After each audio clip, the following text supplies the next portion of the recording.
பரம்பொருள் இன்பம் என்கின்ற அந்த இன்பத்து பாலில் வள்ளுவ பெருந்தகையார் இரண்டு வகையாக பிரிக்கின்றார்.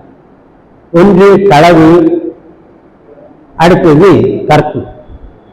களவிலே இவர்கள் தலைவனும் தலைவியும் சந்தித்துக் கொள்வது, தங்களுடைய உடல் உணவுகளை அப்படி வளர்த்துக் கொள்வது, பிறகு இணைவது என்ற வகையிலே தொடங்கி இதர வாழ்விலே முடிக்கின்ற ஒரு அருமையான படிப்படியான ஒரு அமைப்பாக ஏற்படுத்தி வள்ளுவ பெருந்தகை தந்திருக்கின்றார்.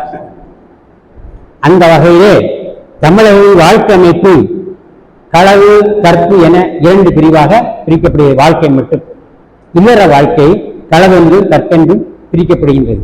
களவிலே தலைவனும் தலைவியும் தனியாக சந்திக்கிறது, தங்களுடைய உணர்வுகள் வெளிப்படுத்துவது, இவ்வாறு தொடங்கி கற்பிலே அவர்கள் இணைவதும் மனம் முடிப்பதும் மகப்பேர்கள் போன்ற நிலைகளை வளர்த்துக் கொள்வதுமாக மிக அருமையாக பழங்காலத்து அந்த பழந்தமிழ் முறைகளை மிக செம்மையாகவும் தூய்மையாகவும் நமக்கு தருகின்றார்கள். அந்த வகையிலே தமிழர்களின் வாழ்க்கை அமைப்பு களவு, கற்பு என்னும் இரு பெரும் பிரிவுகளில் அடங்கும். உரிய பருவத்தில் உரிய சூழலில் உரிய காலத்தில் தலைவனையும் சந்திக்கின்றார்கள், தலைவனையும் சந்திக்கின்றார்கள். ஆனால் ஒரு ஆணும் பெண்ணும் தனியாக சந்திக்கின்ற போது அங்கு அத்துமீறல் நடந்துவிடுமோ என்று நாம் எண்ண வேண்டாம். அந்த காலத்தில் அந்த ஒரு அமைப்பை அப்படி உருவாக்குகின்றார்கள். மேலும் இன்னொரு செய்தியிலும் அறிய வேண்டும்.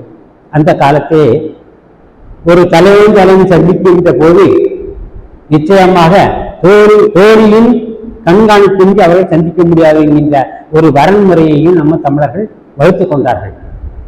தோழி எட்டமிட்டால் கணவனும் அவர் தலைவனும் தலைவனும் சந்தித்து உரையாடிக் கொள்வார்கள். அந்த அளவில் தான் அவர்கள் இருக்குமே தவிர தொடுகளோ அத்துமுறைகளோ அங்கு நடைபெறாது.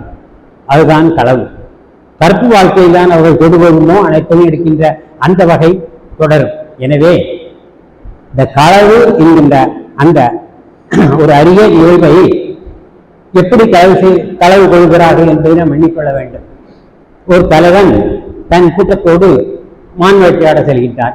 அவன் அந்த கூட்டத்தை தொடர்ந்து தனியாக வருகிறான். அவர் சூழலை உருவாக்குகின்றார்கள், ஒரு நாடக சூழலை உருவாக்குகின்ற மாதிரி ஒரு சூழலை உருவாக்குகின்றார்கள்.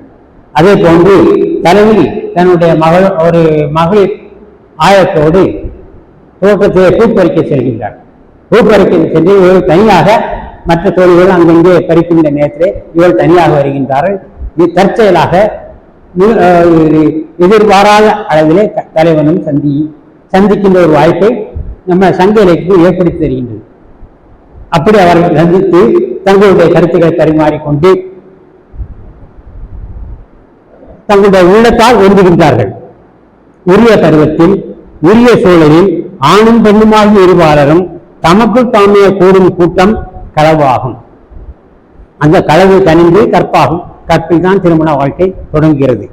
களவு என்பது ஊர் உலகத்தார்க்கு அக்கம் பக்கத்தார்க்கு தெரியாதவாறு ஒரு ஆணும் பெண்ணும் தனியாக சந்தித்து தன்னுடைய உள்ள கிடக்கைகளை பரிமாறிக்கொள்கின்ற ஒரு வாய்ப்பு தோழியர்களின் பார்வையில் அவர் அது நடைபெற்றாக வேண்டும் என்கின்ற ஒரு கட்டுப்பாடை பழந்தமிழர்கள் அமைத்துக் கொண்டார்கள்.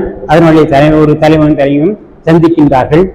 இந்த களவில் தொடர்ந்து பிறகு படிப்படியாக தெரிவித்து வெளிப்பாடாக கற்பாக மலரும். அதாவது வெளிப்படையாக இல்வாழ்க்கையாக உருப்பொழும் என்பதை வள்ளுவர் தன்னுடைய அந்த களவு, கற்பு என்ற அந்த அதிகார தொகுப்பிலே மிக தெளிவாகவும் மிக ஆழமாகவும் மிக அரிய கருத்துக்களோடும் நமக்கு தருகின்றார்.